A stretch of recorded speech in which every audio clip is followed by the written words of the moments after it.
From the headquarters of Telesur English in Quito, Ecuador, this is From the South. I'm Jose Daniel Lopez.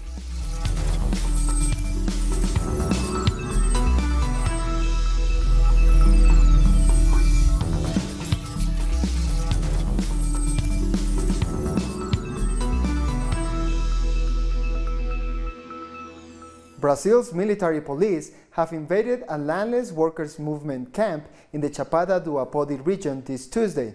The movement has faced 4 eviction attempts in the month of November alone.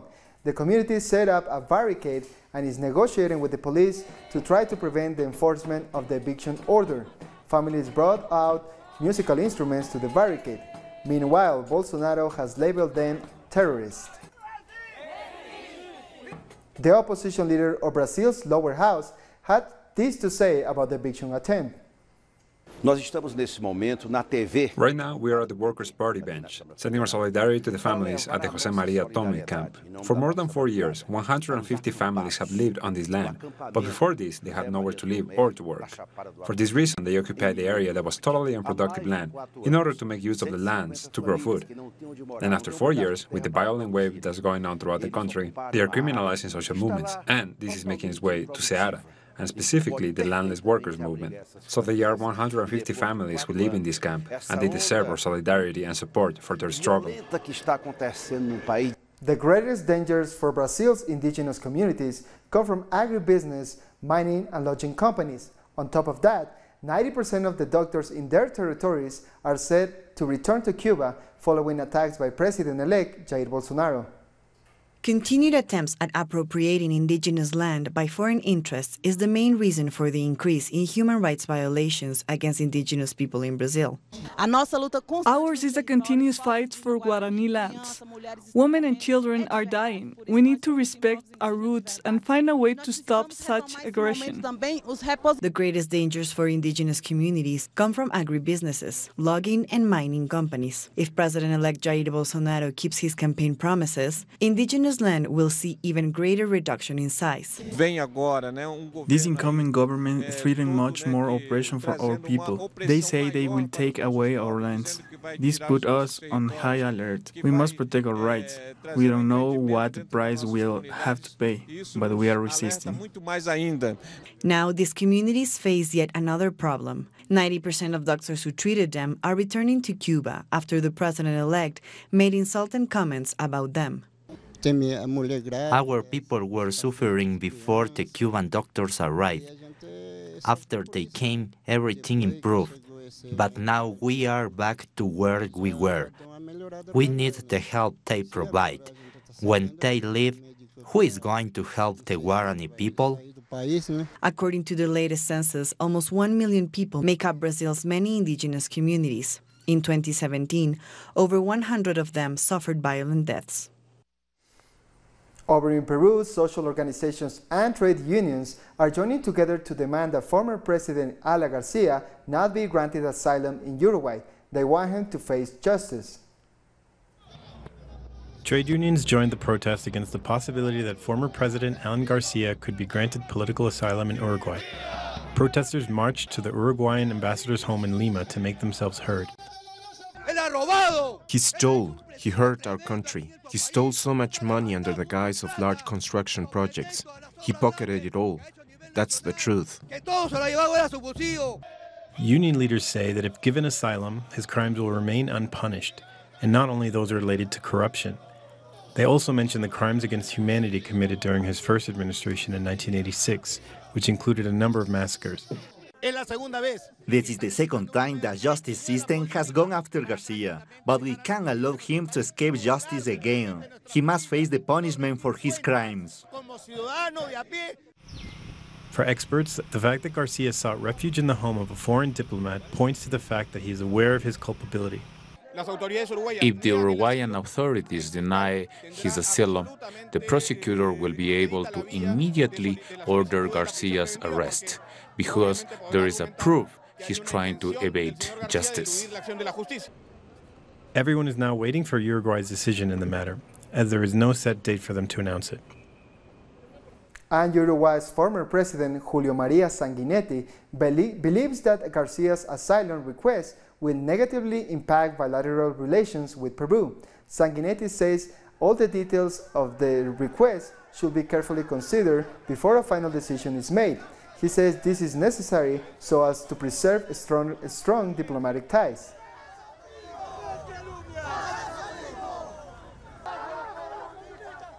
Our correspondent in Lima, Jaime Herrera, has the details. A political and judicial crisis is taking place in Peru. A 48-hour strike begins today within the judicial power. Workers within the judiciary are carrying out a work stoppage because many of the cases cannot be resolved quickly for the lack of personnel, for lack of space, and a variety of other issues. Administrative workers are also asking for higher salaries. And today, there is a corruption issue that has former President Alan Garcia holed up in at the residence of the Uruguayan embassy in Lima. He is waiting for a response from the Uruguayan ambassador in order to get asylum in Uruguay. However, yesterday, the Peruvian government released a statement in which President Vizcardo stated that there is no political persecution in Peru, but rather a separation of powers. He is now facing charges of corruption and money laundering. It is alleged that he received bribes from giving a contract for the construction work of the Lima subway to Odebrecht. The prosecutor says there is plenty of evidence, like the fact that Alan Garcia received money for services in Sao Paulo, Brazil, many of which is not accounted for and has allegedly been made up. Thank you, Jaime, for that report. Now we head to Chile, where appointed governor of the Araucanía region, Luis Mayol, has resigned following the murder of Mapuche member Camilo Cartillanca. Telesur's correspondent in the area has confirmed the resignation. Mayol has blamed the opposition for, quote, not supporting the change that we are accomplishing in the region. He says Cartillanca's case was a common criminal death. So let's take a more in-depth look at what happened to Cartillanca in this report. It took just until the media left at the Mucucuy community for police to once again raid the area.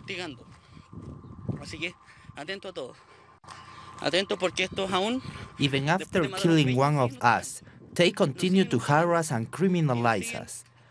We are afraid. They just fired at us with no provocation.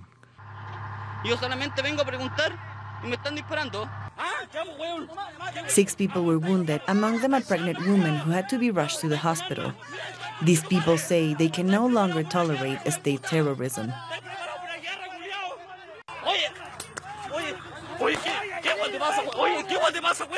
What's wrong with you? He loves the weapon. He loves the weapon. It's not enough to kill one of us. They want to kill more. These videos show what the special forces wanted to hide. The events that led to the death of Camilo Catrillanca were in the memory card of the body cam of the officer who shot him. He initially said he had no camera, but he did, as mandated by law. But he destroyed the memory card. That's unacceptable. Destroying evidence and obstruction of justice cost 6 officers their job.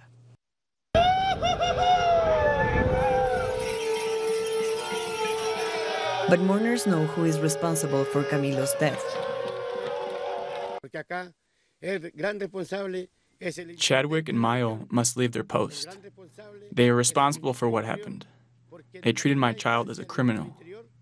We will not accept this. The government must admit this was a massacre. The Interior Minister was in a rush to avoid more questions about murder number 16 of a Mapuche, under what is supposed to be a democracy. Business leaders in Tijuana, Mexico, are offering jobs to Central American migrants who are part of the caravan. Authorities are also doing their part by providing them with information on how to regularize their situation. Most of the migrants have professional skills that the border Mexican city wants to take advantage of. At least 3,000 migrants from the caravan are currently in Tijuana. We are offering around 10,000 jobs for the industry as well as other productive activities in the city, such as restaurants that have approached us. My goal is not Tijuana, but while I wait for other opportunity, I will have to stay here temporarily. Hundreds of migrants have left the city of Mexicali and are heading towards the border in Tijuana. in the hope of applying for asylum in the United States. With the sun bearing down furiously, some 800 Central American migrants continue the grueling journey on foot. They have already left Mexicali and are heading towards the Mexican border city of Tijuana. 170 kilometers separates both the cities, but the distance pales in comparison to the thousands of kilometers they have walked since leaving their homeland. Many are making the trek alongside their families. Why are they fleeing their home countries? This is a desperate bid to escape violence and poverty as they hope for a brighter future. I see myself in a better situation in a few years. One is allowed to dream. Others are making the journey alone. They have had to leave their loved ones behind. Despite being separated, they try their very best to keep in touch with their loved ones. I haven't spoken to them, but to be honest, it is me who gets very emotional when we do. If I talk to them, I feel like crying. So I want to arrive to the US first and call them from there. But the grass is not exactly greener on the other side, that is, on the other side of the border. The Trump administration has deployed 6,000 military men as he calls the caravan an invasion. But the migrants won't give up. They have to allow us through. We are only workers. We can help construct buildings. Meanwhile, Judge John Tiger shot down the asylum ban which the US President Donald Trump had ordered. This as the caravan was moving forward to the border. Colombia has requested that Cuba detain National Liberation Army rebel commander Nicolás Rodriguez. The government has sent a verbal request to the island for information about the presence of several commanders of the ELN in Cuban territory. Many see this as a sign that peace talks between the Colombian government and the guerrilla group are not likely to resume soon. Meanwhile, the ELN has published a letter appointing Rodriguez as its new peace negotiator. The letter was sent to the High Commissioner for Peace in Bogota. We'll take a short break now. Join us again after this.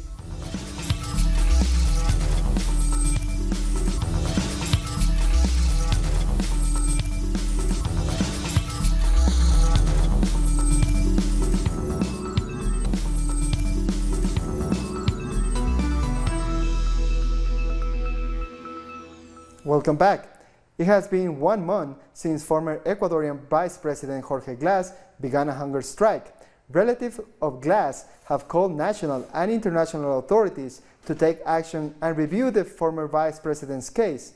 They say Glass' health is deteriorating and has worsened since returning to jail from a recent trip to the hospital. Reporters say that the current government is responsible for the consequences of his health and he is the victim of political persecution. What they are looking for in Jorge Glass' case is not justice, and it is not the only case. We have been suffering persecution. Our political blog has been displaced. They haven't even allowed us to register the movement. The third day of the Forum on Critical Thinking is kicking off in Argentina this Wednesday, just under a week before the G20 meeting in the country begins. The theme of the event is fighting for equality, social justice, and democracy. During the 4-day meeting, leaders are discussing social issues affecting the region. Philosopher and political analyst Chantal Mouffe praised the achievements of the Latin American left despite the growing of the right wing. We have been hearing a lot about the end of progressive movements in Latin America.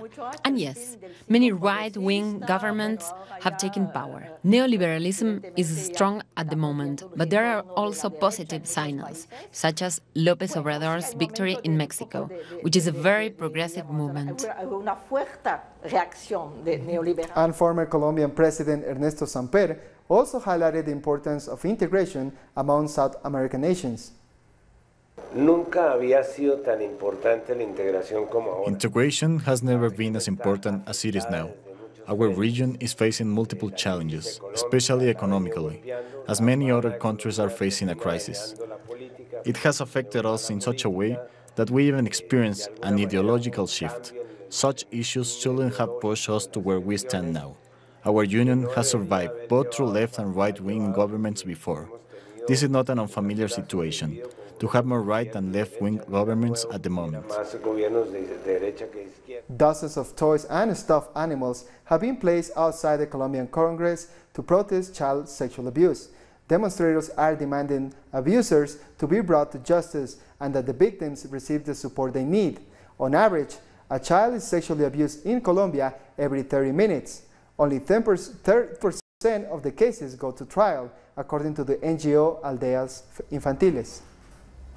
The toys are to raise their voices, demand justice, demand better services, and also demand specialized attention for families on behalf of so many children who have been victims of sexual abuse. For us, as a family, it was very difficult to have to see our daughter suffer. Our daughter is very strong emotionally, because she knew that the person she loved the most, her father, hurt her. More than 8 million Colombians have been forced to leave their homes. There are concerns these figures are increasing due to paramilitary groups' activities and government indifference. More in this report. Violence continues to uproot millions in Colombia despite a peace agreement. Many are also made to endure long, drawn-out government bureaucracy, while others have made the streets their home. We need a total restoration of our rights and our land. The Colombian state is still very far away from compensating us. We always have difficulty with that issue. Joana Castillo tragically remembers how she lost her husband to extreme violence. His land is also gone, so the family no longer has a roof over their heads. Their livelihood was also stolen from them. They killed my husband in front of our children. They shot me and took away all we earned through the years. It was not too much, only a small farm with some chickens, that's all. Joanna experienced firsthand this type of forced displacement. She says now she feels as though she has been dealt a double blow by the government. We feel deceived because the state is making fun of us, victims. The state is destroying us. It is not fair.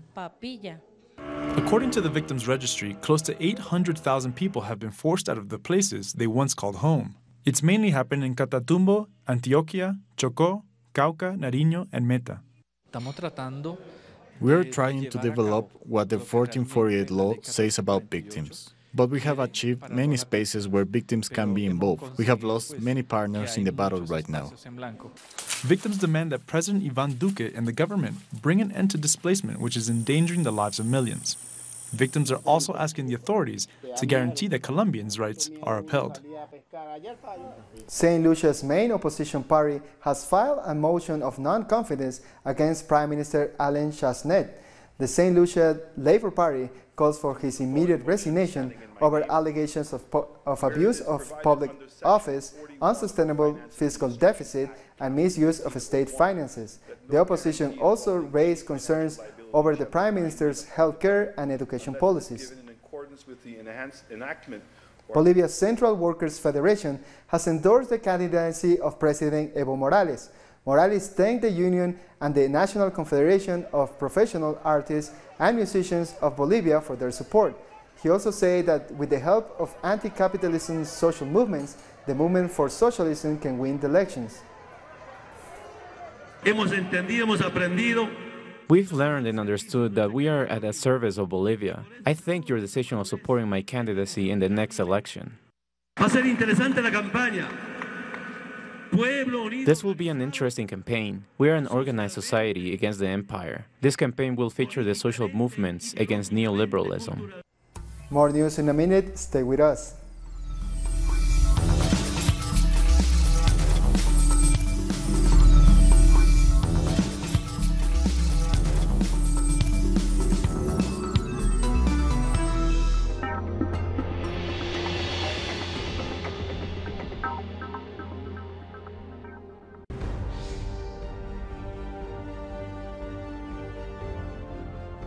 acompañamos a los pueblos que resisten en cada una de sus luchas. Somos esa ventana que se abre para visibilizarlos entre fronteras.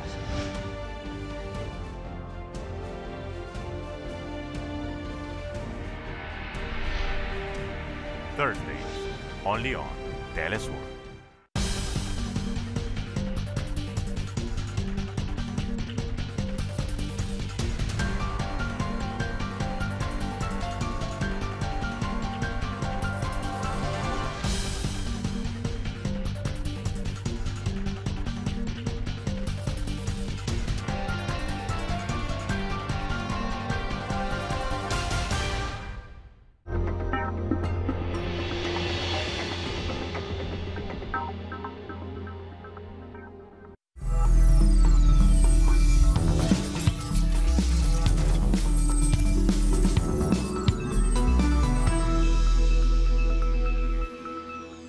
Welcome back. British academic Matthew Hedges has been sentenced to life in prison in the United Arab Emirates on charges of spying for the United Kingdom. His wife, who was in the court to hear the verdict, said she was in complete shock. Hedges, a doctoral student, has been held since May 5th when he was arrested at Dubai's airport after a 2-week research visit. He was formally charged last month with spying on the Gulf state.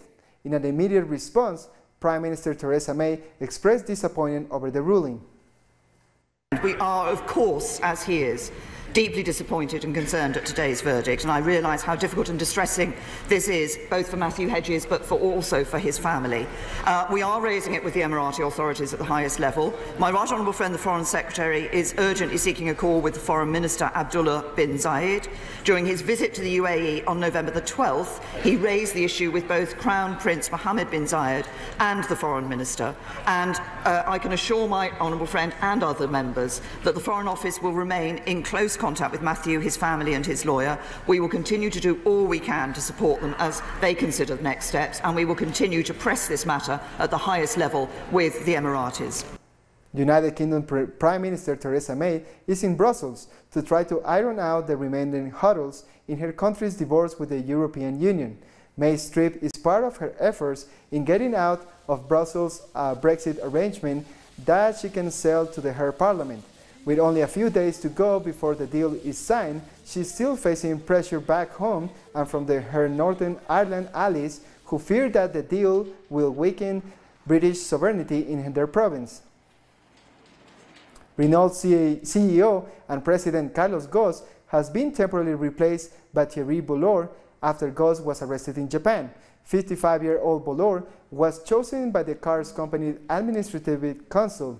Brazilian-born Carlos Ghosn was arrested in Tokyo for financial irregularities. These conservation measures mean that, as the lead director, I am piloting the administration council, and I will bring them together as much as necessary. If there are new elements, and we have named a new deputy general director as proxy with the same powers as Mr. Carlos Ghosn. DR Congo's joint opposition candidate, Martin Fayulu, has launched his presidential campaign for the upcoming election. After a 2-year delay, the country kick-started campaigning for the December polls. Fayulu is among frontrunners to replace the outgoing president Joseph Kabila.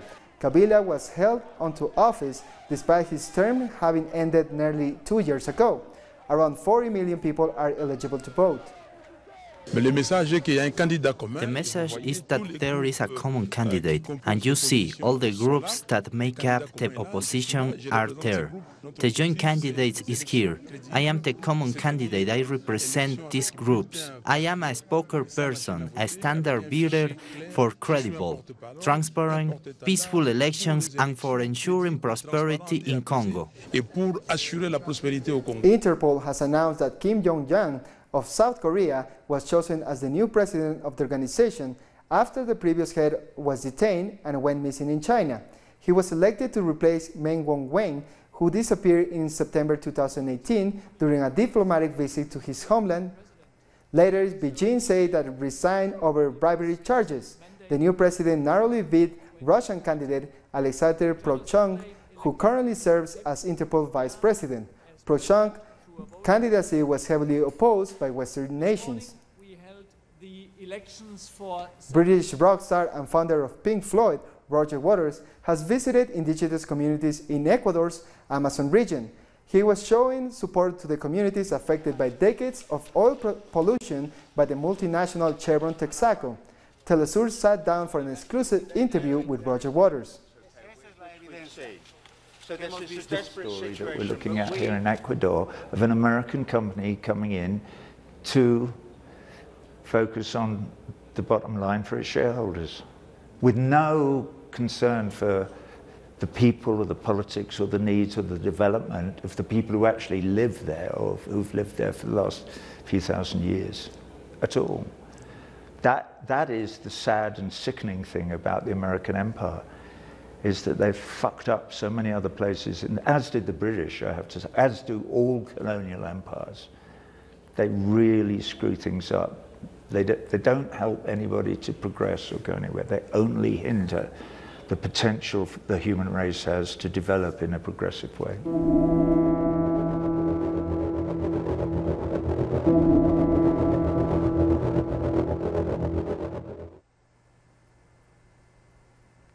And we come to the end of this news brief. These and many other stories you can find at our website at telesurenglish.net. And join us on social media, Facebook, Twitter, and Instagram. For Telesur English, I'm Jose Daniel Lopez. Thank you for watching.